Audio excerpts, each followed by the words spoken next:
তো গাইজ দেখি কমেন্ট বক্সে গেস করুন আপনারা জায়গাটা কোথায়। তো জায়গাটা সত্যি খুবই সুন্দর একটা জায়গা। জায়গাটা দেখি কমেন্ট বক্সে গেস করুন জায়গাটা কোথায়।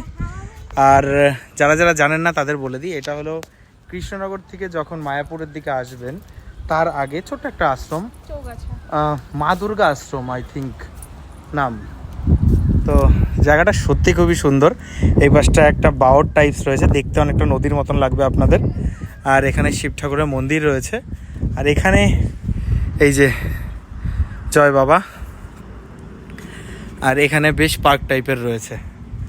দেখি তো কেমন জায়গাটা, আমি একটু নম করে নেব আফটার ইউ।